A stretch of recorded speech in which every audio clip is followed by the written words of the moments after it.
Before you turn. And it says, "And if I go and prepare a place for you, I will come back again and will take you to myself, so that where I am, there you may also be." And this is another promise. For Christ has risen, he must also come back and rise with us again. I will come again and will take you to myself, so that where I am, there you may also be. And you know the way to the place where I am going. So when Christ says, "You know the place where I am going, and you know the way," the disciples begin to feel confused because they do not know the destination to where Christ is going. And so when Christ says, "You know the way," how can you know the way to a place where you don't know, or you've never been before? And then Thomas says to him, "We do not know where you go. How can we know the way?" And Christ says to them, "I am the way, I am the truth, and I am the life." You know, this is a simple description of Christ, that he is the truth, he is the way, and he is the life. The way to that end game, the way to that home that we find in the heavens, is through Christ. For he is the way, for he is the truth, and he is the life. No one comes to the Father except through me. If you know me, you will also know the Father. And if you remember, we talked about the pillars, the 5 pillars. One of them was mysterious and which explains the relationship that Al, Wedding, and Pescadus have. And one of those is that they have all one essence, right? One purpose. And so, for Christ to say this, we see the relationship that to know the Father, we must know the Son. And if we know the Son, we know the Father. And then Philip says to them, "Lord, show us the Father, and we will be satisfied." So this isn't the first time the disciples said to Christ, "Show us, and then we will believe." If you remember, when Christ arose from the dead, one disciple refused to believe unless he touched the wounds of Christ, and that was Thomas.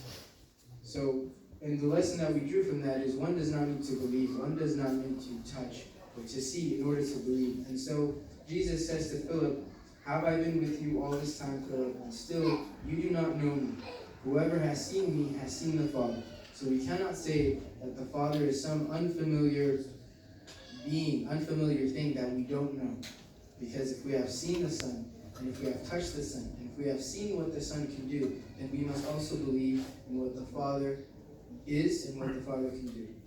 I am in the Father, and the Father is in me. So this is proof again that Ab, Wen, and Pescadus exist within each other. The words that I say to you, I do not speak of my own, but the Father who dwells in me does his works. Many times we mention that Christ is the Word of the Father. I am in the Father, and the Father is in me. But if you do not believe this, then because of the works, if you do not, and the Father is in me. But if you do not believe, then believe me because of the works themselves. So if we cannot bring ourselves to believe this, then we should bring ourselves to believe the acts that Christ has been able to do. I will do whatever you ask. I will do whatever you ask in my name, so that the Father may be glorified in the Son. If in my name you ask for anything, I will do it. So this connects back to how we started, and it says, "Do not let your hearts be troubled." So in everyday life, if we are troubled, if we are doubtful, our first step would be to believe in God, and then to ask for help in His name. For if we ask something in His name, He will be able to do anything. A very important point is also when it says, "Very truly I tell you, the one who believes in me will also do the works that I do, and in fact will do greater works than these." So for one to believe in Christ, not only is he truly pure, but he will be able to do the works, the acts, the miracles, anything that Christ is able to do, and more.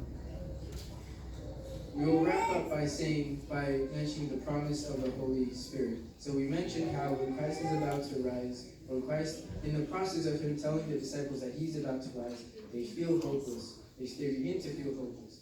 Because the guidance, the person that's been taking them around, teaching them, is now going to be gone. So they would have to live by themselves. And it starts off by saying,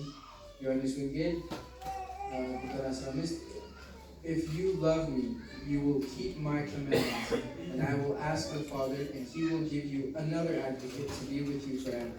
This is the Holy Spirit. This is the Spirit of truth, whom the world cannot receive, because it neither sees him nor knows him. So people will not be